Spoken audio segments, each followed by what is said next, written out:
et Dominique Mérigard dans l'ordre de leur livre L'aigle d'Algérie 1 pour Louise, L'aigle d'Algérie 2 pour Stéphane et L'aigle d'Algérie 3. Chacun de ces livres a un titre propre. Voyage en terre oubliée pour Louise Narpeau, dont elle va nous reparler. Du sable dans les archives pour Stéphane, et puis Les hors-champs de l'histoire pour Dominique. Voilà, trois.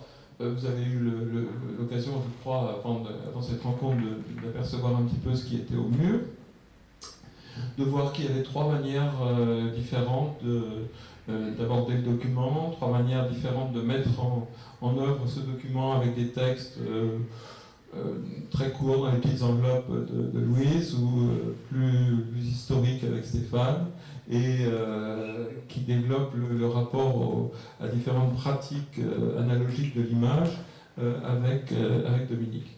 Alors, je vais poser d'abord une même question, trois, en commençant par Louise. Comment une photo intime peut-elle devenir un document au service de l'histoire ? C'est un vrai mystère. Alors effectivement, cette trajectoire-là, je ne la maîtrise pas. En fait,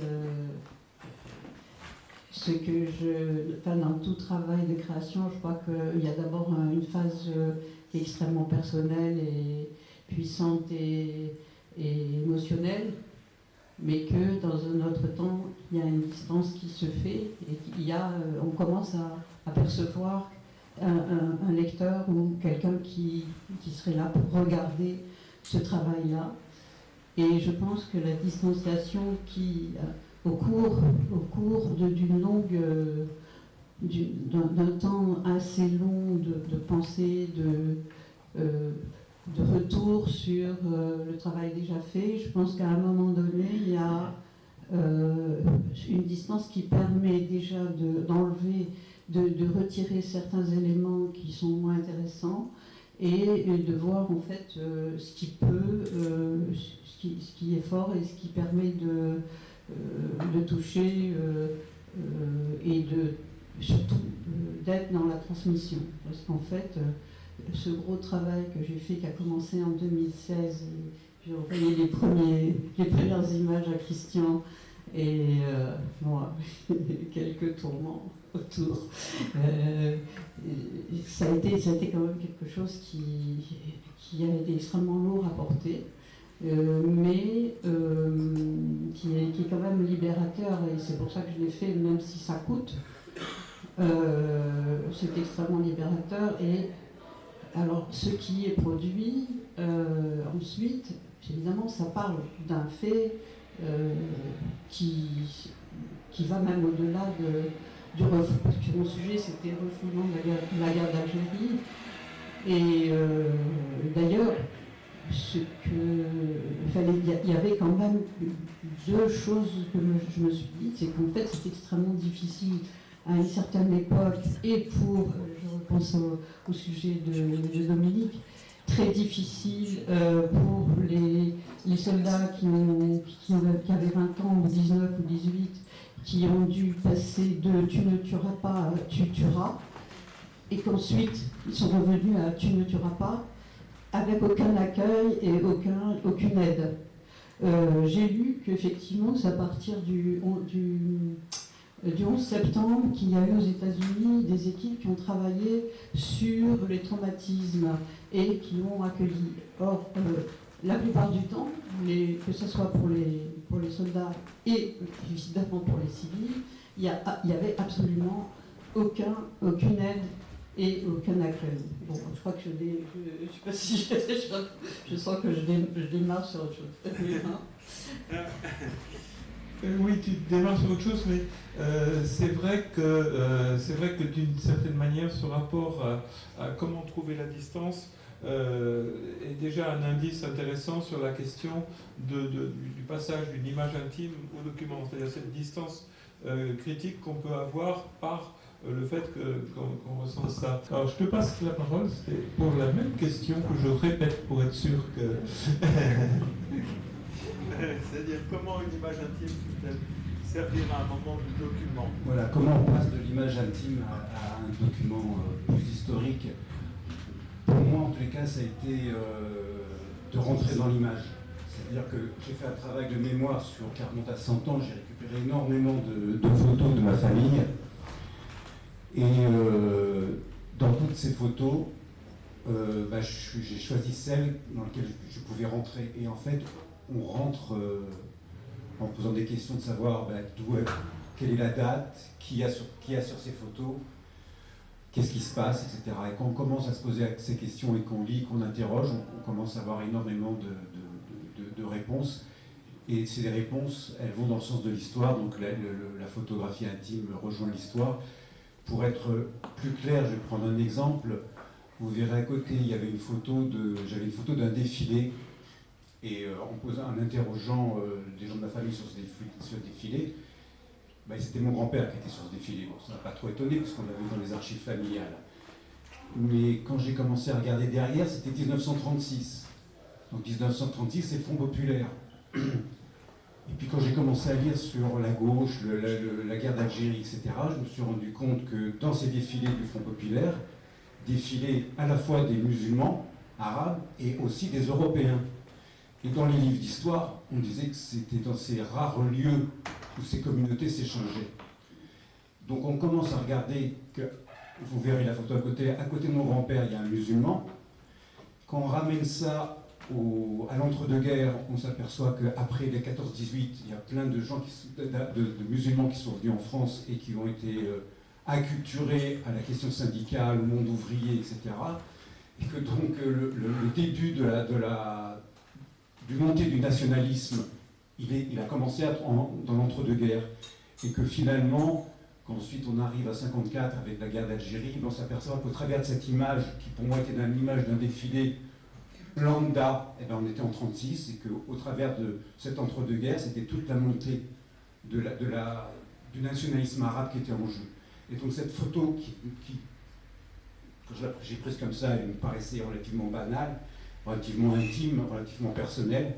Aujourd'hui, elle prend une charge que je n'ai pu avoir qu'en l'interrogeant et en travaillant sur cette photo, et en lisant, et en posant des questions, et voilà.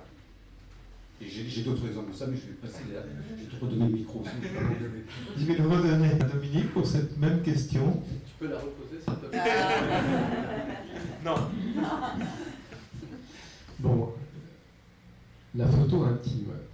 Alors, en ce qui concerne mon travail, c'est un travail autour de 3 appelés, qui sont en effet des intimes, puisqu'il y avait mon oncle, il y avait mon père de lait, et il y avait également le voisin le plus proche dans le village de mon enfance.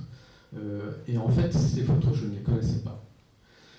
C'était des photos qui étaient des photos, entre guillemets, cachées, ou en tout cas où il n'y avait pas une volonté qu'on en parle, qu'on parle de cette histoire. Et en fait, j'ai fait donc le travail a commencé lorsque j'ai découvert l'album photo de mon oncle. Et en fait, cet album photo, comme tous les albums, il y a des feuilles de papier cristal qui protègent les images. Et en fait, c'était une façon pour moi de me dire que cette histoire, elle était voilée. C'est-à-dire que c'était quelque chose qu'il fallait que je découvre. Donc en fait, j'ai mené une sorte d'enquête en cherchant tous les indices qu'il pouvait y avoir à la fois à l'intérieur des images et qu'il pouvait y avoir aussi au travers des objets. Et en fait, j'ai découvert un certain nombre de choses qu'on voit au mur, qui pour moi étaient des indices et qui racontaient une histoire, l'histoire intime d'un jeune homme, l'histoire intime de 3 jeunes hommes qui, autour de 20 ans, quittent le village où ils ont toujours vécu. En général, ils n'ont pas voyagé auparavant, donc c'est vraiment une découverte de l'étranger. Ils n'ont pas choisi non plus d'aller se battre. Voilà, c'était des appelés, ce n'étaient pas des militaires de carrière. Et en fait, j'ai essayé de comprendre. Donc c'est pour ça qu'il y a à la fois des textes. Bon, en ce qui concerne mon oncle, il n'y avait personne pour me parler, m'expliquer ce qu'il avait vécu.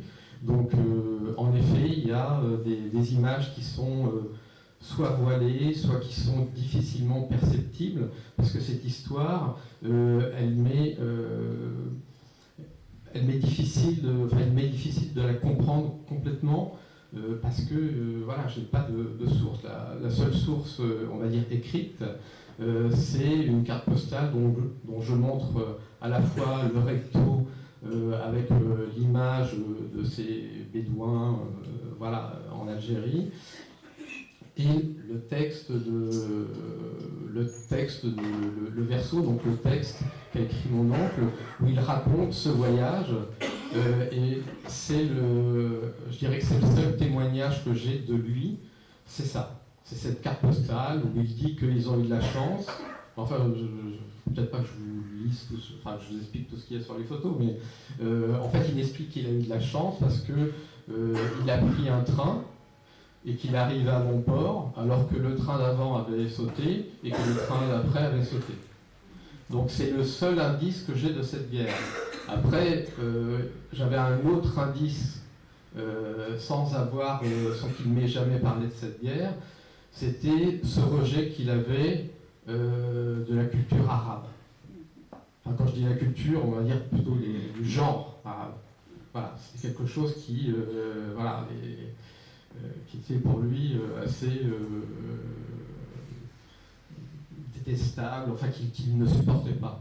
Donc ce qui me fait dire que les rapports qu'il a eus avec ces gens-là étaient un rapport, si ce n'est guerrier, en tout cas, un rapport difficile.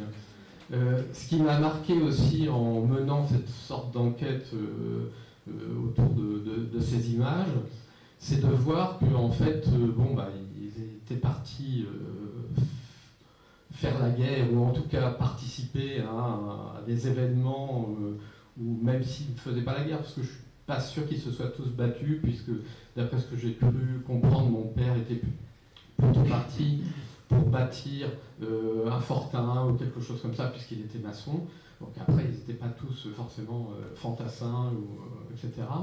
Mais ils ont vécu quelque chose qui a été pour eux un traumatisme. Et voilà, j'ai essayé, donc en ce qui concerne mon père, j'en ai parlé avec ma sœur qui est plus âgée que moi et qui avait des souvenirs. Moi j'avais de vagues souvenirs de drapeaux, de choses comme ça dans mon enfance, de réunions, enfin de trucs un petit peu... voilà, mais j'étais trop petit pour comprendre. Et en fait, ce qu'elle m'a dit, c'est que la guerre d'Algérie, c'était quelque chose qui, dans la maison, était quelque chose de tabou, il ne fallait pas en parler, quoi. Il y avait un rejet de cet axe. Alors après, le troisième, on va faire le tour de la salle, le troisième, lui, est encore vivant. Et en fait, curieusement, il s'est mis à me parler de la guerre d'Algérie, je dirais presque en même temps que j'ai découvert, ou en tout cas ça ne m'avait pas marqué, peut-être qu'il m'en parlait avant et que voilà, ça ne m'intéressait pas plus que ça, mais au moment où j'ai découvert l'album de mon oncle. Et voilà, à chaque fois il me disait une ou deux phrases, quand j'étais en Algérie, etc. Bon. Et un jour, je l'ai pris au jeu, je lui ai dit, d'accord, je vais venir avec mon enregistreur et tu vas me raconter la guerre d'Algérie. Donc il a commencé à me raconter un petit peu sa guerre d'Algérie, et puis au bout d'un moment, il m'a dit, mais en plus j'ai fait plein de photographies. J'ai dit, bon, mais ça m'intéresse. Et donc il m'a ressorti des boîtes de diapositives qu'il avait prises en Algérie.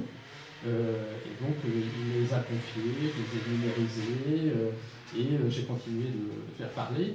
Et lui m'a raconté vraiment les événements traumatiques qu'il a vécu, notamment un que j'explicite dans un des photos textes qui est présenté, où en effet son traumatisme, c'est d'être parti en patrouille avec des camarades et d'avoir été un des seuls survivants. C'est-à-dire que 7 de ses camarades sont morts à côté de lui lors d'une patrouille. Et ça l'a rendu complètement raciste, d'une part, et je pense que ça fait en sorte qu'il se referme. C'est quelqu'un qui ne s'est pas marié, qui n'a jamais eu d'enfant, d'ailleurs non plus. Alors je sais pas, je dis pas que c'est lié à cette histoire-là, mais voilà, il y a...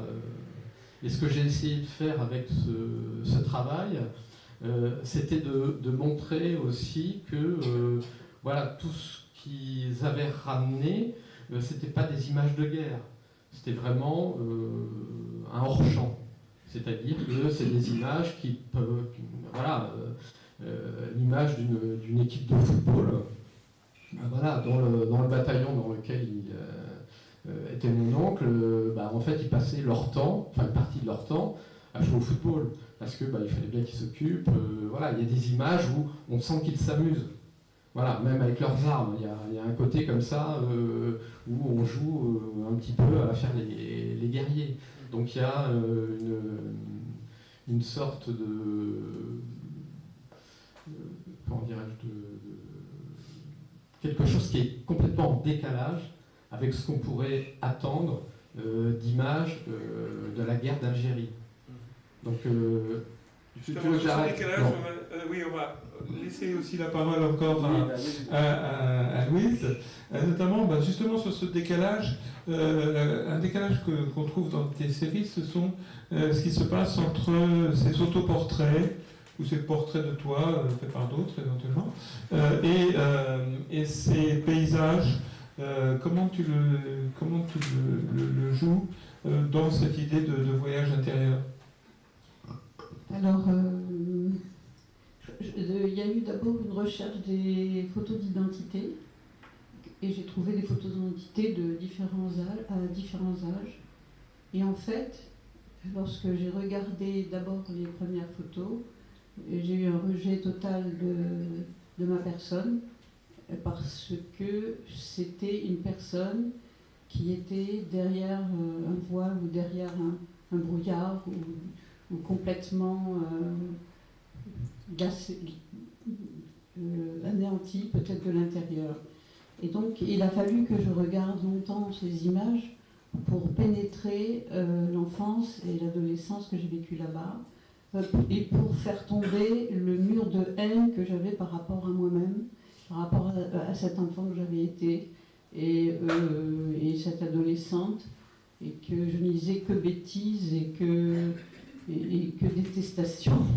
Et en fait, ça a été à partir du moment où je suis rentrée dans ces images par l'intérieur, enfin ce que j'ai cru en tout cas, que je sais plus quelle était ta question. C'est-à-dire le rapport entre ces autoportraits et aussi les paysages que tu as retrouvés. C'est-à-dire que c'était en redonnant vie à ces images détestées et rejetées, qu'en les reprenant et en rentrant à l'intérieur, que j'ai pu revoir un peu le paysage que j'avais côtoyé, paysage familial, paysage de la maison, des objets, des parents, et du paysage, bien sûr, de la terre d'Algérie, de la végétation, etc. C'est-à-dire qu'il a fallu vraiment rentrer, plonger à l'intérieur et redonner vie à ces portraits. Alors Stéphane, je t'ai peut-être coupé un peu vite tout à l'heure, donc je vais te redonner la parole pour développer un peu cette idée de la force narrative dans ton travail du diptyque, la manière dont le philosophe Slavoj Žižek parle de la parallaxe, qui est en fait la manière dont en philosophie comme aussi en art, en prenant un aspect un petit peu différent, on a une autre lecture, une autre vision. Et très souvent dans ton travail, les diptyques explorent un détail. Alors parle-nous un peu de ça. Oui, moi, ça va. Le travail avec les diptyques m'a permis d'élargir énormément mon écriture photographique.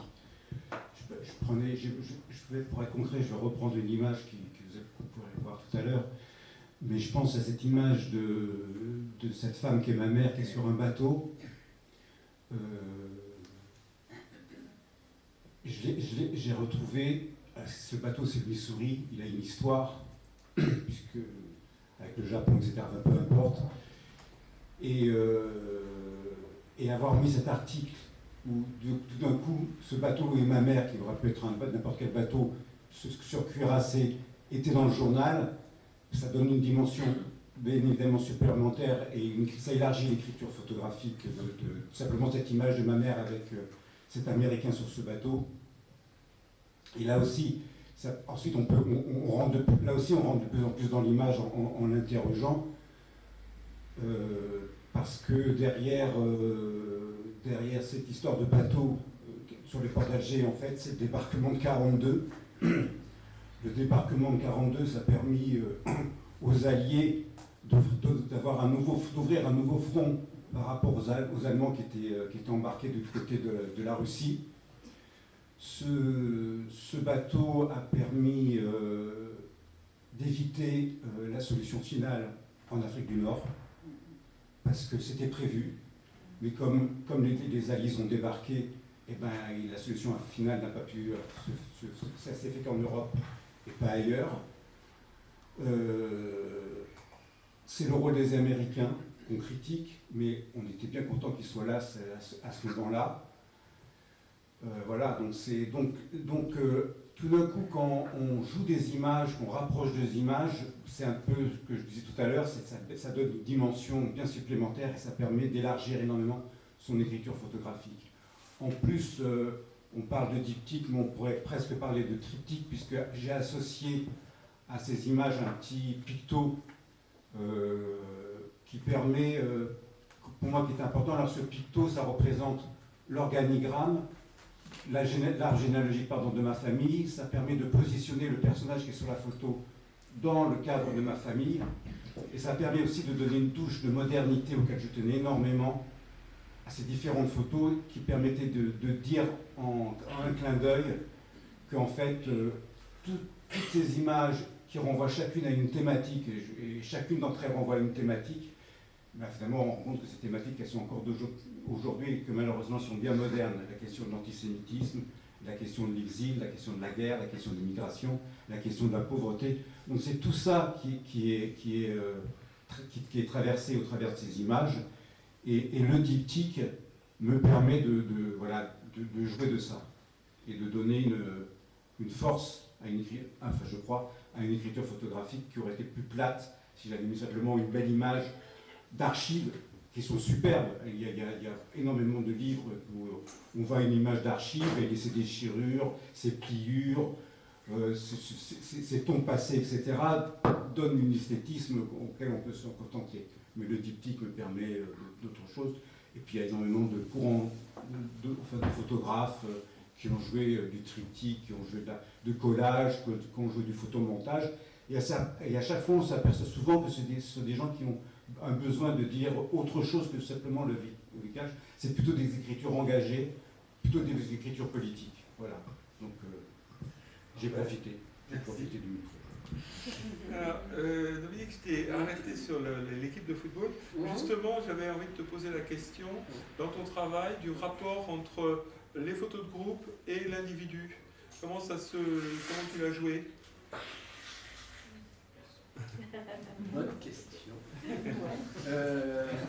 En fait, quand on regarde les photographies qu'ont réalisées ces trois personnes, mais je pense que ce que j'ai trouvé en faisant une recherche, en étant confronté à ces travaux de ces trois personnes qui ont vécu la guerre d'Algérie, ces images, elles existent chez beaucoup d'entre vous.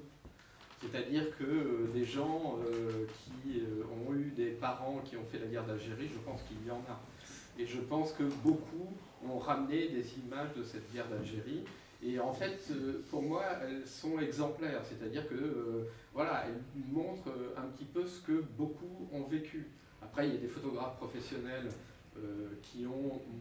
des photographes qui étaient engagés qui ont ramené des photographies de guerre vraiment, mais autrement les autres ils ont ramené des photographies où ils se photographiaient entre eux lors de photos de groupe, donc c'est un petit peu des mises en scène d'eux-mêmes pour, je pense, montrer à leur famille comment voilà, ils n'étaient pas seuls, qu'ils avaient des copains, j'ai vu beaucoup d'images comme ça.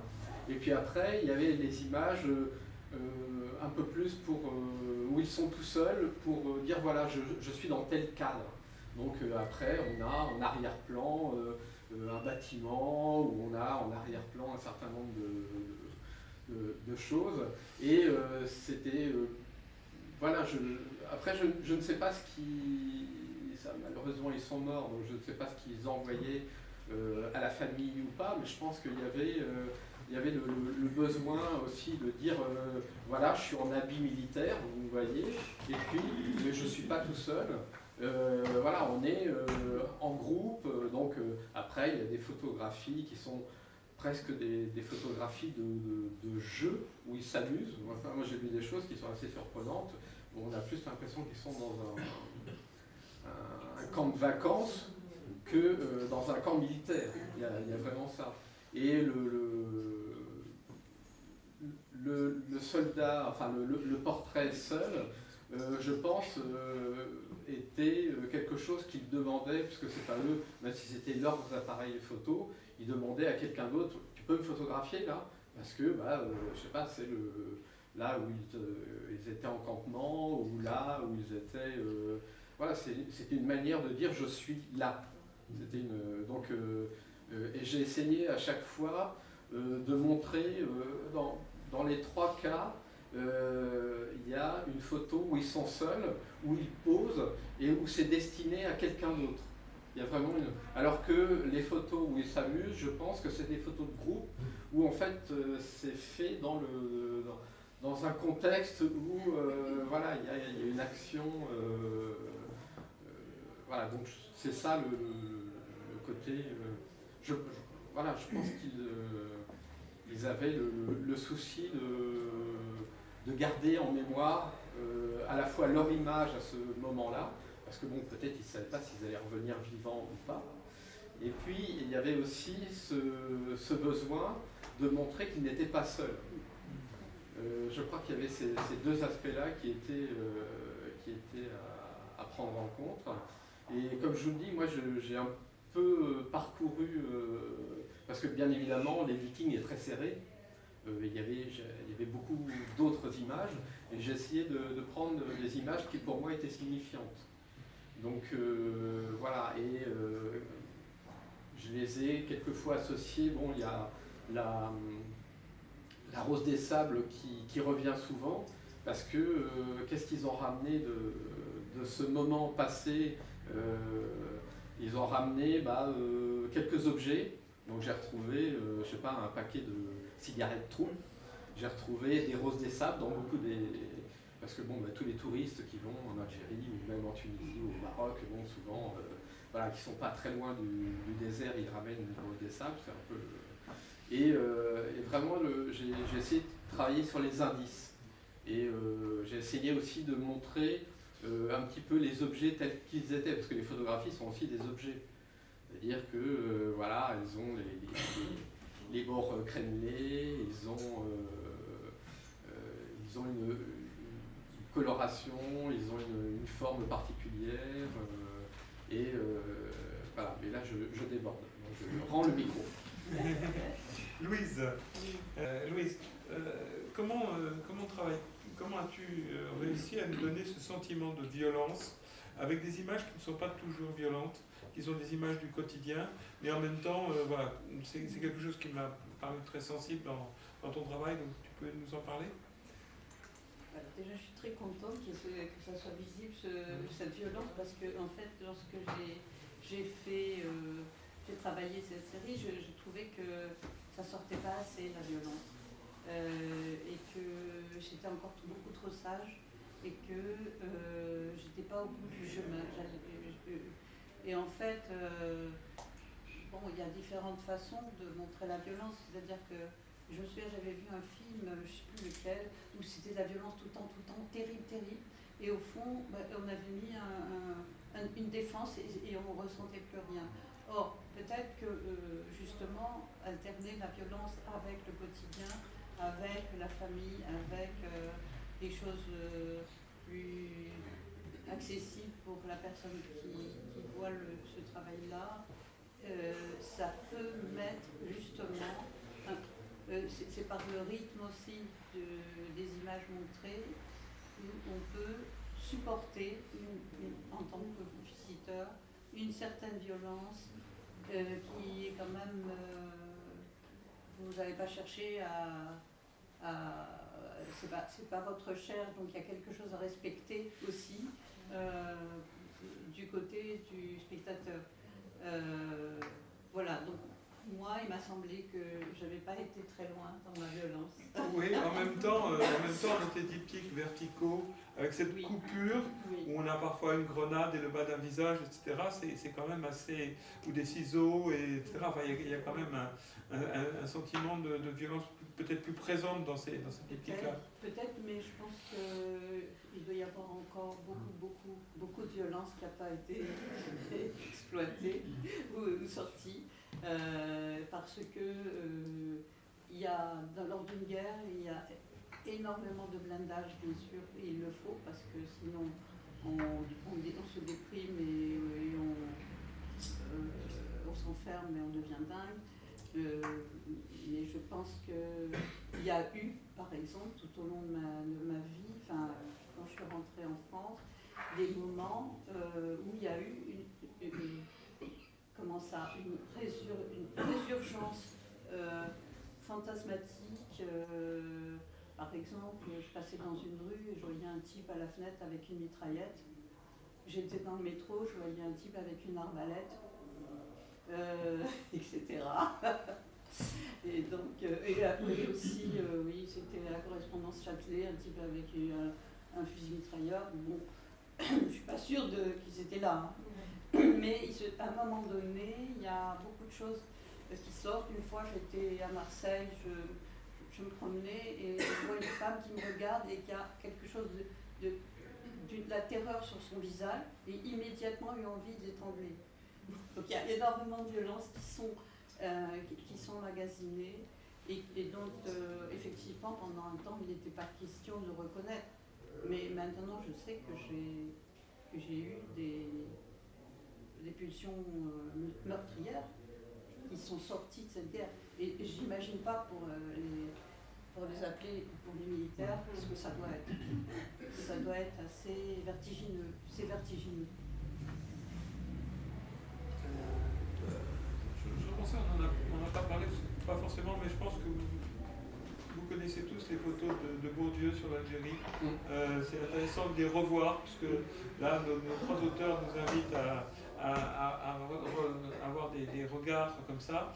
Alors, je vais laisser la parole, et ce sera la dernière intervention, vu l'heure, à Stéphane, en te posant la question,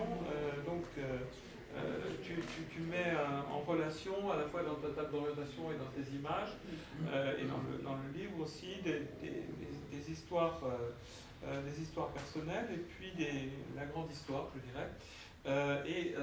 Est-ce que, d'une certaine manière, tu as l'impression de faire œuvre d'historien pour ta famille, peut-être déjà, et peut-être un peu plus? Alors, d'abord, je voudrais revenir sur la violence, parce que je vous ai présenté une photo de ma mère sur son bateau. J'ai oublié de vous dire, peut-être, ce qui est le plus important, c'est que ce jeune Américain, quand j'ai montré cette photo à ma mère, quelques jours après, il partait en mission, il n'est jamais revenu. Donc voilà, il faut aussi, ça veut dire que lorsqu'on ouvre les portes, les placards et qu'on sort des choses, il y a quelquefois des choses qui sont dures. Alors sur le rôle de l'écrit, en fait c'est en travaillant avec Dominique et Louise, quand ils m'ont interrogé sur mon travail, que je ne voulais montrer que des images et que je voulais que les gens se projettent dans les images, etc. Ils m'ont fait parler et puis ils m'ont dit, mais Stéphane, ce que tu as à dire aussi sur ces images, c'est aussi important, c'est un environnement qu'il faut que tu communiques et que tu environnes tes images de leur contexte. Donc j'ai fait ce petit travail, et j'ai voulu aussi, donc c'est presque un travail de révélateur. J'ai l'impression d'être dans mon laboratoire, ma chambre noire, où je révèle des photos. Donc il y a cette dimension de révélation d'une photo au travers de son contexte. Et il y a une autre dimension qui me paraît très importante. Enfin, moi je viens du monde juif, et je ne suis pas du tout pratiquant, et je n'ai pas été élevé dans cette culture-là. Mes parents étaient dans le secret, et tout ce qui était Algérie, tout ce qui était le monde juif, etc. Ils ont voulu nous décharger de tout ce poids de l'histoire, et donc ils ne nous ont jamais parlé de ça. Mais moi je trouvais très important que pour les jeunes et pour mes enfants, etc., je puisse transmettre cette histoire. Et donc ce rôle du texte, il est à la fois révélateur d'images pour les gens qui les regardent, et puis transcription, transmission, ce qui est un mot qui est très important chez nous, transmission d'où on vient et peut-être pour éclairer où on va. Voilà, le texte était aussi important que l'image. Si on avait eu plus de temps, je leur aurais posé une question sur en quoi ils se sentaient faisant partie de cette esthétique des fictions documentaires. Ils ont déjà partiellement répondu tous les trois. Les différentes manières de travailler le texte par rapport à la photo en sont un autre exemple. Et c'est vrai que ce que j'ai apprécié chez eux aussi, c'est que Louise et Dominique avaient déjà commencé à travailler ensemble. Un peu, il y a 3 ans maintenant, je rencontre Stéphane dans une lecture de portfolio, et je lui conseille de prendre contact avec eux, et ils ont tout de suite travaillé avec Stéphane, et c'est un peu trop rare chez les photographes, qui sont souvent des gens très intéressants et très créatifs, mais qui sont parfois un petit peu solitaires. Pour dire un mot positif. Voilà, et donc j'ai vraiment apprécié la manière, et j'ai vu aussi les différentes maquettes arriver, les différents échanges qu'ils ont eus, et ça c'est quelque chose qui fait que ce qu'on a sur les murs, ce qu'on a dans les 3 petits livres, c'est quelque chose de riche, et sur lequel on a pu mettre un nom commun de legs d'Algérie, voilà, qui est différent de l'héritage. Le leg, c'est quelque chose de plus officiel qu'on peut accepter ou refuser, etc. Et du coup, la manière dont ils ont travaillé ça tous les 3, c'est quelque chose de très, très riche, et qui nous incite à revoir ces histoires qui sont pas du passé, mais qui sont effectivement toujours à l'œuvre dans notre société.